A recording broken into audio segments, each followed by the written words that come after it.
Before we begin this journey into the shadows of the Golden Age, I have a question for you. Where are you watching us from today? It is a pleasure to have your company, and if you value the preservation of Hollywood's true history, the stories of the giants who built the silver screen, please consider subscribing to our channel. We are a small community of enthusiasts, and your support is the only way we can keep these legends alive. Help us grow. Your subscription is our greatest tribute to the icons of the past. The year was 1946. The world was still catching its breath after the greatest conflict in human history. In the dimly lit theaters of America, a new kind of hero was emerging, one who didn't just walk onto the screen, but owned it with a predatory grace.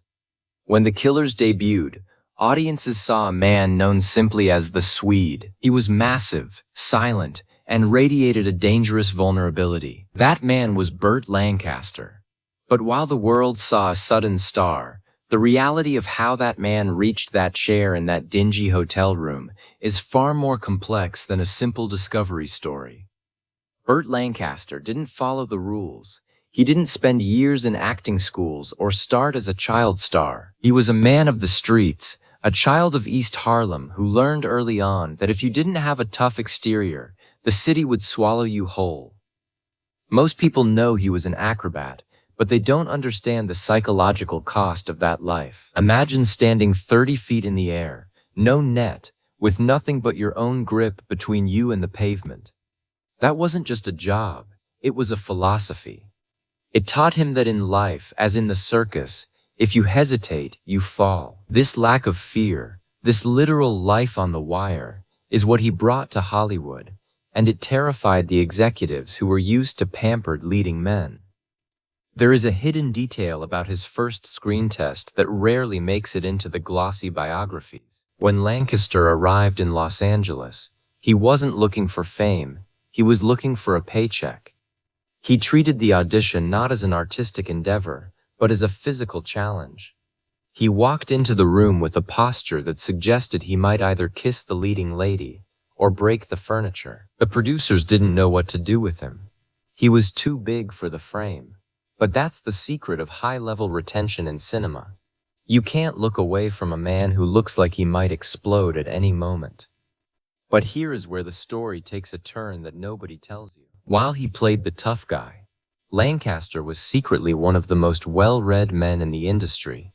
He was a self-taught intellectual who obsessed over opera and classical literature.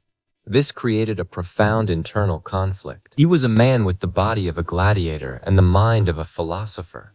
In 1946, that was a dangerous combination. He refused to be a puppet of the studios. At a time when actors were essentially owned by companies like MGM or Warner Bros., Lancaster did something unthinkable. He demanded a level of control that made him enemies before he even had a second movie.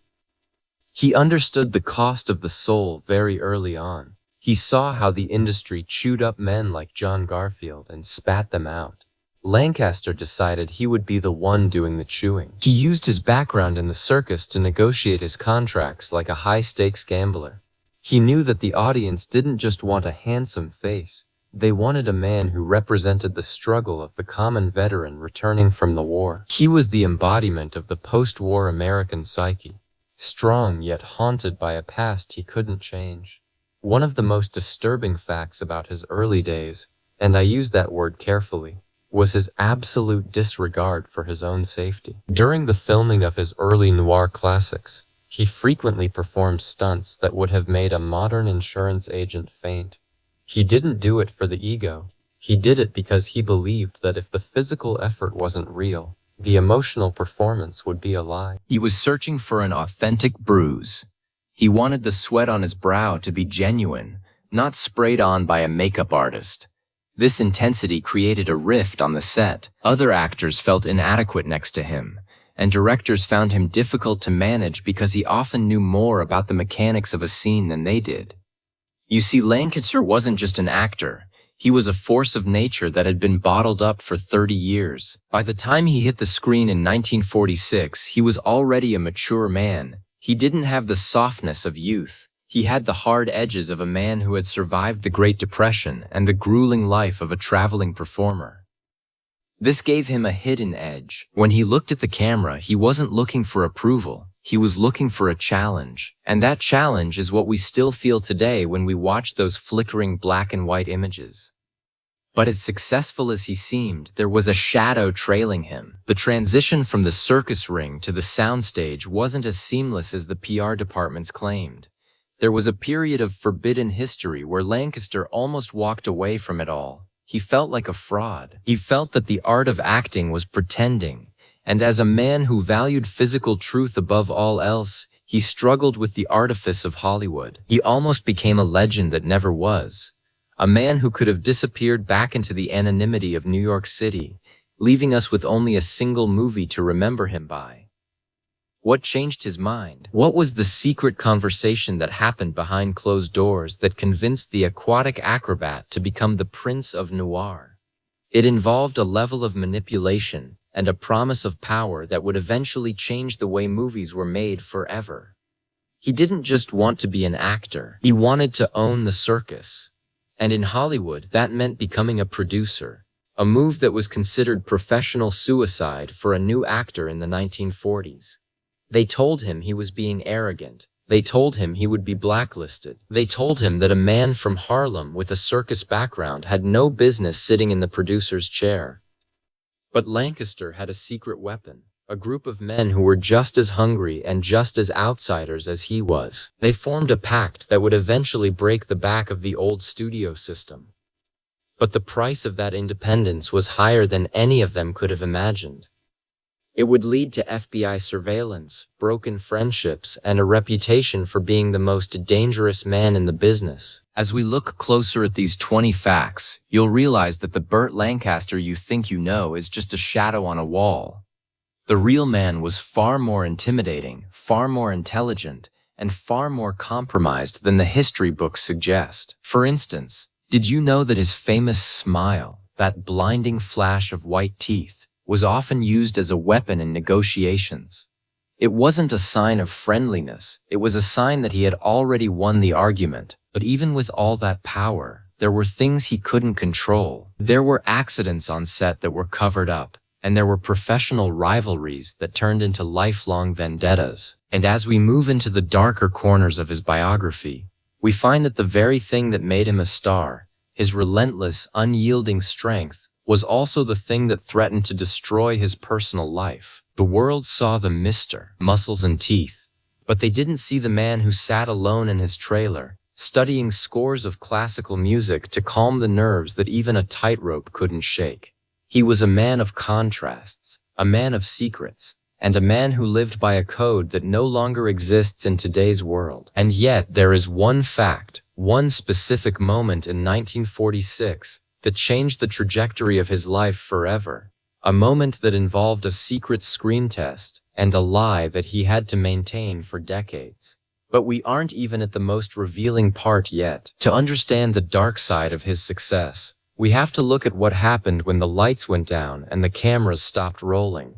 Because the man who survived the circus and conquered Hollywood had one weakness that almost cost him everything before his career even truly began. And that weakness wasn't what you would expect from a tough guy. The secret that Lancaster carried into his early career wasn't a scandal in the modern sense, but a profound sense of intellectual isolation. You see, Hollywood in 1946 wanted a brute. They wanted a man who could throw a punch and look good in a rain-soaked trench coat. But Lancaster was dangerously overqualified for the role of a mere thug. While his peers were out at the nightclubs of Sunset Strip, Burt was often found in the back of quiet bookstores or attending private screenings of European avant-garde films. This created a friction on the set of his early noir films. He didn't just want to know his lines. He wanted to know the why behind the shadows. This brings us to a fact that remains largely hidden. Lancaster was his own most brutal critic. There is a story from the filming of The Killers that describes him sitting in his trailer, eyes closed, mentally rehearsing the tension in his muscles for a scene where he simply had to lie on a bed. He understood that noir wasn't about what you did. It was about the stillness before the storm. He practiced a form of physical meditation he learned from his days in the circus, a way to lower his heart rate so that when the camera rolled, he appeared as a man who had already given up on life. That level of commitment wasn't just professional, it was borderline obsessive. But let's talk about the dark contrast of his fame. Everyone saw the physical specimen, the Mr. Muscles and Teeth. Yet Lancaster had a hidden physical struggle. The very acrobatics that gave him his start had left him with chronic pain that he masked with sheer willpower. There were days on set where he could barely walk due to old injuries, yet the moment the director yelled action, he would sprint, jump, or fight as if he were 18 again. This forbidden pain fueled the intensity in his eyes. When you see him grimace in a scene, you aren't just seeing a great actor, you're seeing a man fighting his own body. And then there was the matter of his unseen influence. In 1947, just a year after his debut, he did something that sent shockwaves through the boardrooms of the big studios. He didn't just ask for more money, he demanded the right to choose his own projects. To the studio heads, this was heresy. They tried to discipline him by offering him scripts that were beneath his talent, hoping he would break and come crawling back for a standard contract. They didn't realize that a man who had survived the Great Depression performing for pennies wasn't afraid of being broke. He turned them all down. This period of silent rebellion is where he truly earned the respect of the industry's rebels. Did you know that Lancaster was almost cast in roles that would have completely erased his tough guy image? There was a move to turn him into a romantic lead in the vein of Cary Grant. Can you imagine? The producers wanted to soften his edges to make him palatable for a broader audience. Lancaster's response was a flat refusal.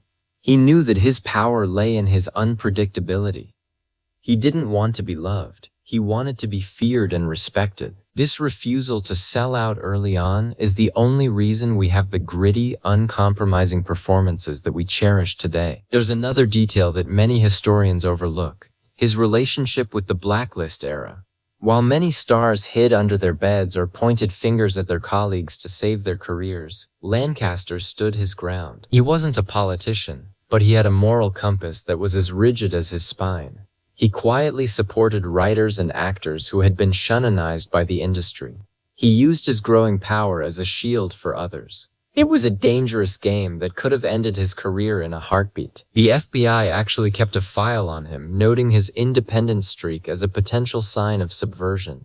To Lancaster, it wasn't about politics. It was about the code of the circus. You don't let your partner fall. Now consider the technological secret of his performance. In the 1940s, sound recording was still somewhat primitive, and actors often had to project their voices as if they were on a stage. Lancaster, however, understood the intimacy of the microphone. He developed a whisper of authority. He realized that if he spoke softer, the audience would have to lean in to hear him. It was a psychological trick to demand total attention. If you watch his early work closely, you'll notice he rarely raises his voice. He doesn't have to. The threat is already there, vibrating in the silence. But there was a cost to this perfectionism. He was known to be verbally lethal on set. If a lighting technician was off by an inch, or if a co-star hadn't memorized their lines, Lancaster would let them know in no uncertain terms. He didn't care about being the nice guy. He cared about the work. This led to a reputation of being difficult, a label that stuck with him for decades. But if you ask the directors who survived him, they'll tell you he was the most prepared person in the room. He wasn't being a diva. He was being a craftsman in an industry full of pretenders. One of the most revealing facts about his mid-career transition was his secret training for the flame and the arrow. Even though he was already a star, he went back to the gym for 6 months, training with his old circus partner, Nick Cravat. They practiced routines that were considered impossible for men of their age. He refused a stunt double for the entire film. Why? Because he believed the audience could smell a lie. He wanted the viewer to see the muscles straining, to see the genuine risk. This obsession with the truth of the body is what separates a Burt Lancaster movie from any other action film of that era. And yet, despite the bravado, there was a quiet, hidden sadness to his success. He often spoke about the ghosts of the people he left behind in Harlem and in the circus. He felt a strange guilt for his wealth and fame. He would often disappear for days, driving his car into the desert or through small towns, just to feel normal again. He was a man trapped in a golden cage of his own making. He had won the game, but he missed the struggle. This leads us to a pivotal moment in the late 50s, a moment that almost no one talks about. He was offered a role that would have paid him the highest salary in Hollywood history at the time. It was a safe commercial blockbuster. At the same time, he was offered a small, challenging role in an independent film that had a high chance of failing. His agents begged him to take the money. His friends told him he was crazy to pass it up. But Lancaster did something that defined the rest of his life. Something that involves a secret pact he made with himself years earlier in a cold New York apartment. But before we get into that decision and the revelation that followed, we have to look at his most controversial partnership, a partnership that was built on mutual respect but ended in a Cold War that lasted until the end of his life. It involves another titan of the screen, a man whose ego was just as large as Lancaster's. When these two collided, the sparks didn't just fly, they burned the bridge down. You might think you know who I'm talking about, but the details of their behind-the-scenes battle are far more sophisticated and far more disturbing than the gossip columns ever reported. It wasn't about a woman, and it wasn't about top billing. It was about the art of the kill, and I'm not talking about a movie title. The rivalry I'm referring to is one that defined a generation of cinema, the complex, often icy relationship between Burt Lancaster and Kirk Douglas. On the surface, they were the dynamic duo of Hollywood, starring in 7 films together, but behind the curtain, it was a psychological chess match. Both men were fiercely independent, both had escaped poverty through sheer force of will, and neither was willing to blink first. Lancaster, with his circus background, viewed Douglas as stiff, while Douglas saw Lancaster as intimidatingly arrogant. They didn't just compete for roles, they competed for the very air in the room. There is a forbidden fact about their time on set that few talk about. They had a silent agreement. They would never let the other person have the last word in a scene. If you watch their collaborations closely, you'll see a subtle battle of the eyes. It wasn't just acting, it was a genuine struggle for dominance. This friction is what made their on-screen chemistry so electric, but it left them both exhausted. Lancaster once remarked that working with Douglas was like climbing a mountain in a windstorm. Yet he never stopped doing it. Why? Because Lancaster knew that a predator is only at his best when he's facing another predator. He needed that conflict to keep his own edge sharp. But while he was battling titans on screen, he was facing a much more shadowy threat from the industry itself. As he moved into the 1950s, the studio system tried one last time to break him. They attempted to smear his reputation by leaking stories about his impossible temperament. They wanted the public to think he was losing his mind, but Lancaster countered this with a move of genius-level strategy. Instead of fighting the press, he pivoted. He took on the role of J.J. Hunsaker in Sweet Smell of Success, a character so vile, so manipulative, and so corrupt that it mirrored the very people trying to destroy him. It was a mirror of malice. He showed Hollywood its own ugly face, and in doing so, he delivered what many consider the greatest performance of his life. This leads us to a detail that nobody told you about his physical transformation for that role. He didn't just change his clothes, he changed his aura. He stopped working out. He allowed his face to look gaunt and sallow. He wanted to look like a man who fed on shadows and cigarettes. For a man who had built his career on being a physical specimen, this was a disturbing sacrifice. He was willing to destroy his godlike image to prove he was a master of the craft. It worked. The industry stopped seeing him as an acrobat and started seeing him as a threat to their established order. Now let's talk about the numbers of power. By the mid-50s, Lancaster's production company, Hecht Hill Lancaster, was responsible for some of the most successful films in Hollywood. He was making millions at a time when a gallon of gas was 25 cents. But look at what happened in reality. The more power he gained, the more isolated he became. He was the boss, the star, and the financier. He had no one left to tell him no. This is the Camino de Solidón, path of solitude, that many legends face. He began to demand a level of perfection that was humanly impossible. He would fire people for the smallest mistakes, not out of cruelty, but out of a prohibited passion for excellence. He felt that if he wasn't perfect, the whole circus would come crashing down. One hidden fact from this era involves his secret philanthropy. While he was being called a dictator on set, he was quietly paying for the medical bills of retired stuntmen and circus performers who had been forgotten by the world. He did this under strict anonymity. He didn't want the weakness of being seen as a nice guy. He wanted to maintain his dangerous persona because he believed it was the only thing that kept the vultures at bay. He lived by a code of silent honor, a concept that feels almost alien in our modern world of constant self-promotion. Did you know that Lancaster was one of the few actors who dared to cross the ocean to save his soul? When he felt Hollywood was becoming too plastic, he fled to Italy to work with Luchino Visconti. This was a risky transformation. His American agents told him he was throwing his career away. "Who wants to see a tough guy from Harlem playing an aging Italian prince?" they asked. But Lancaster knew something they didn't. He knew that true power doesn't come from a fist. It comes from the gravity of the soul. His performance in The Leopard is a masterclass in restrained intensity. He used his massive frame not to move, but to hold still, a physical feat that is far harder than any backflip.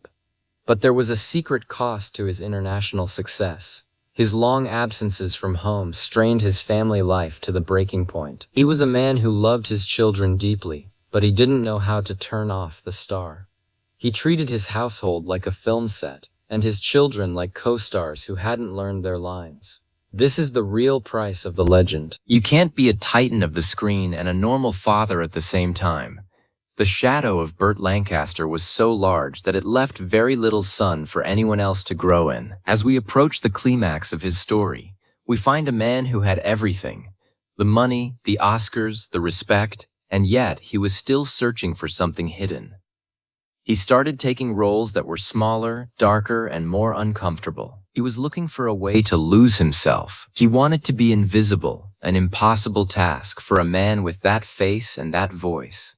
And this is where we find the most revelatory fact of all. A secret project he worked on that was so controversial, so ahead of its time, that it was nearly suppressed by the government. It wasn't a film about crime or war.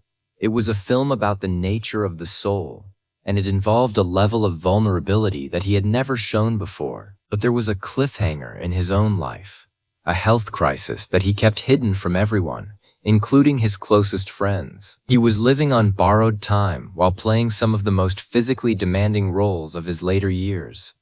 But how did he keep the secret? And what happened when the mask of strength finally slipped in front of the one person he truly feared? The answer involves a quiet room, a doctor who was sworn to silence, and a final act that would prove Lancaster was the greatest actor of them all, because he was acting for an audience of one.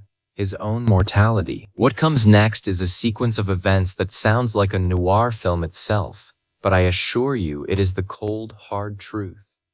And the way he handled his final exit is the reason why, to this day, no one has ever truly replaced him. The most disturbing thing about aging in Hollywood isn't the wrinkles, it's the loss of the physical weapon that made you a star.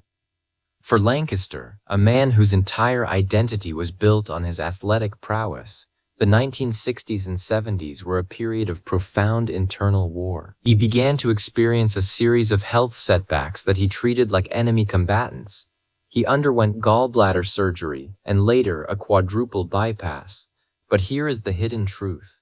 He would show up to the gym only weeks after major surgery, pushing his heart to the absolute limit. He wasn't trying to stay young. He was refusing to be weak. He believed that once a man accepts his limitations, he is already dead. There is a secret fact about his role in The Swimmer, 1968, that perfectly illustrates this. He was in his mid-50s, playing a man who spends a day swimming across the pools of his wealthy neighbors. It is a haunting, surreal film. But what nobody told you is that Lancaster actually had a lifelong fear of the water. He wasn't a natural swimmer. For a man who could do a double backflip on a circus wire, being in a pool made him feel vulnerable and out of control. To prepare, he trained for months with a professional coach, not just to learn the stroke, but to conquer the hidden terror in his chest. When you see him in that film, that look of exhaustion and existential dread isn't just acting. It's the look of a man facing his own mortality in the deep end. But while his body was showing signs of wear and tear, his political courage was reaching its peak. This is a part of his history that was nearly forbidden in the mainstream press of the time. Lancaster was a major financial supporter of the civil rights movement. He was there, standing on the steps of the Lincoln Memorial during Martin Luther King Jr.'s I Have a Dream speech in 1963, but he didn't do it for the cameras. In fact, he often fought with his publicists who wanted to use his activism to soften his image. He told them, "I'm not doing this for a headline, I'm doing it because it's the only way I can look at myself in the mirror." He was a dangerous ally for the establishment because he couldn't be bought, and he couldn't be intimidated. One revelatory fact that many miss is how he handled his declining box office power. Instead of clinging to leading man roles, he intentionally sought out character parts that were physically unappealing. Look at his performance in Atlantic City. He played an aging small-time hood who was nothing more than a shadow. He allowed the camera to see the liver spots on his hands and the sagging skin of his neck. It was a sacrifice of vanity that almost no other star of his stature, not Gable, not Cooper, not even Douglas, was willing to make. He understood that the dark side of fame is the refusal to grow old. By embracing his age, he found a new kind of power, the power of the witness. However, there was a cost of the soul that he paid in his private life. As the 1980s approached, Lancaster became increasingly reclusive. The man who once dominated every room now preferred the company of his books and his music. There is a story, a hidden fragment of his biography, about a young fan who spotted him sitting alone in a small park in Los Angeles. The fan approached him expecting the tough guy from the movies. Instead, he found a man who was quietly reciting poetry to himself. When the fan asked for an autograph, Lancaster looked at him with a haunting kindness and said, "The man you're looking for doesn't live here anymore." This wasn't senility. It was transcendence. He was shedding the Burt Lancaster persona like an old skin. But even in this quiet phase, he had one final secret up his sleeve. He was offered a role in a film that would eventually become a modern classic, Field of Dreams. He played Moonlight Graham. It was his final screen appearance. Look at the irony here. He played a man who had one chance at greatness and walked away from it to become a doctor. It was the perfect closing of the circle. The man who had spent his life fighting for the spotlight ended his career playing a man who realized that the spotlight wasn't the most important thing in the world. But there is a climax of truth that happened behind the scenes of that final film. Lancaster was in significant pain during the shoot. He could barely stand for long periods, yet he never complained. He treated the young actors with a mentorship that was both stern and deeply loving. He knew it was his last act. He was passing the torch, but he was doing it on his own terms. He didn't want a tribute, he wanted to finish the work. And then the hidden tragedy struck. In 1990, a massive stroke took away the one thing he valued most after his physical strength, his voice. For the last 4 years of his life, the man with the most commanding voice in Hollywood lived in near total silence. This is the part that is most difficult to hear. For a man who loved to debate, to recite Shakespeare, and to command sets, being trapped in a silent body was a cruel irony. But those who visited him said that his eyes, those piercing blue eyes, never lost their predatory intelligence.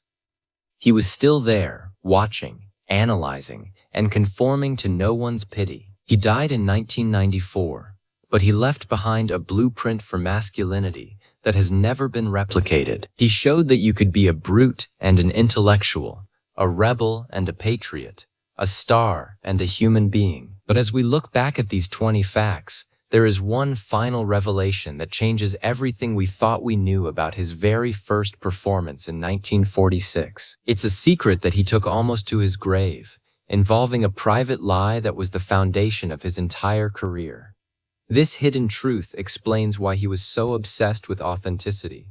It explains why he never felt like he truly belonged in Hollywood. And it's the reason why, when you watch The Killers today, the Swede looks like he's keeping a secret from the audience. because he was. But before I reveal this final act of our story, I want to remind you, the world of noir isn't just about movies. It's about the hidden costs of our choices. Lancaster knew the price. The question is, do you? The final secret of Burt Lancaster takes us back to that dingy hotel room in 1946.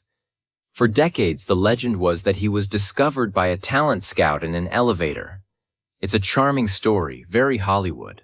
But the forbidden truth is far more calculated. Lancaster didn't just stumble into fame, he engineered it. He spent weeks before that first meeting studying the mannerisms of real-life underworld figures he had known in East Harlem. He wasn't being himself, he was performing a high-stakes heist on the industry. He admitted late in life that he felt like a spy in enemy territory during those first years. He was faking the toughness until it became his reality. This hidden lie was the fuel for his lifelong obsession with authenticity. He was haunted by the fear of being a fraud, so he pushed his body and mind further than any man alive to prove he was real. But look at the transformation we've witnessed today, from a street-tough acrobat to a silent, dignified legend in a cornfield. Lancaster's life teaches us that the cost of greatness is the willingness to reinvent yourself when the world thinks they have you figured out. He didn't just play roles, he conquered them. And in the end, when his voice was taken from him by that final stroke, he achieved his most profound victory. He showed us that a man's presence is defined not by what he says, but by the weight of the life he has lived. He was a man of granite integrity in a town built on shifting sand. If you've stayed with me this far, it's because you value the true grit of a generation that is slowly fading into the shadows. We live in an era of disposable stars and artificial charisma, but Burt Lancaster was a reminder that excellence is a prohibited path, one that requires blood, sweat, and a refusal to compromise. If you ignore the lessons of his life, the discipline, the intellectual hunger, the raw courage, you remain stuck in the cycle of the ordinary. You stay safe, but you never become legendary. Don't let the fire of the golden age die out. We need men like Lancaster now more than ever, men who stand for something, even when the wind is blowing against them. This is the internal push I want to leave you with. What is the circus wire in your own life that you're too afraid to walk? Lancaster walked it every day until his very last breath. It has been an honor to share these hidden corners of history with you. If this story moved you, if it reminded you of why we loved the movies in the first place, please share your thoughts below. And before you go, don't forget to check our next video, another deep dive into the forbidden files of the icons who shaped our world. The lights are dimming, the curtain is falling, but the shadow of the Swede remains. Thank you for watching, and stay sharp. The world is full of the killers, but only a few have the heart to face them.